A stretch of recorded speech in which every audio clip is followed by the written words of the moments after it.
Imagine being born into a destiny that the world never tells you about. A destiny written in bloodlines and royal rules. A destiny so powerful that one small decision erased it forever. Because long before crowns were placed and history books were printed, there was a woman who was never meant to disappear. She was supposed to be queen, but history chose someone else and almost no one knows her story. Tonight you're about to hear it.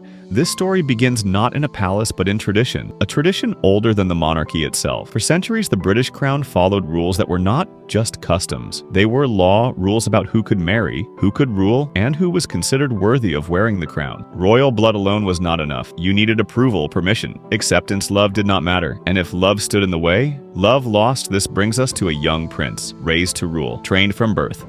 Watched by the entire world, Prince Charles. From the moment he was born, everyone knew his future King of England, defender of the realm by symbol of the monarchy. But what the public did not see was the quiet pressure behind palace walls. Charles was expected to marry the right woman, not the woman he loved, but the woman chosen for him. And long before Diana, before Camilla became a household name, there was another path, another possibility, another woman whose fate was decided before the world could notice Camilla Shand. When Charles first met Camilla, there was no scandal, no cameras, no drama, just connection. They spoke easily, they laughed, they understood each other. Camilla was confident, independent, not impressed by titles. And Charles felt something rare, something real. In another world, this would have been the beginning of a royal love story. But this was not another world. This was the British monarchy. And Camilla had one unforgivable flaw. She was not considered suitable. She was not a virgin. She did not fit the image. She did not match the royal blueprint. The palace took notice, and the message was clear. Camilla was never meant to be queen, so the crown did what it always does, it intervened. Charles was sent away, Camilla was pushed aside, and the story quietly ended. Or so they thought, because Camilla did not disappear. She married another man, built another life, played the role assigned to her, but the bond with Charles never truly broke. Years passed and the pressure on Charles grew. He needed a wife, an heir, a future. That is when Diana Spencer entered the picture. Young, shy, perfect on paper. She was everything the palace wanted.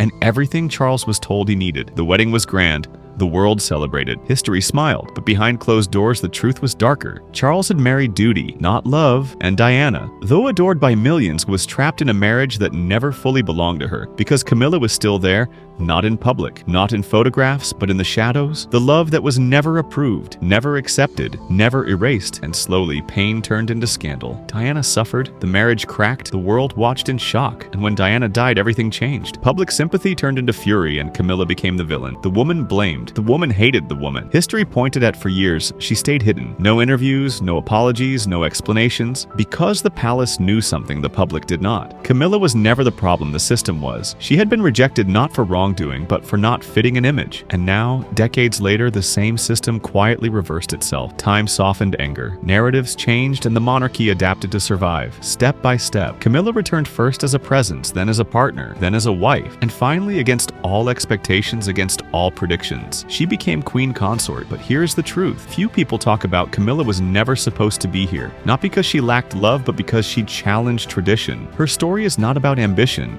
It is about survival. She waited, endured, and outlasted a system designed to erase her. And in doing so, she became something far more powerful. A symbol of how even the oldest institutions eventually bent. The woman who was never meant to be queen did not steal the crown. She waited until history ran out of excuses. And that is why her story still divides the world, because it forces us to ask, how many destinies were erased before the rules changed? How many queens were never crowned and how many stories were never told? If you enjoyed this hidden chapter of royal history, subscribe for more stories. The history books don't want you to question, because sometimes the most powerful stories are the ones that were almost forgotten.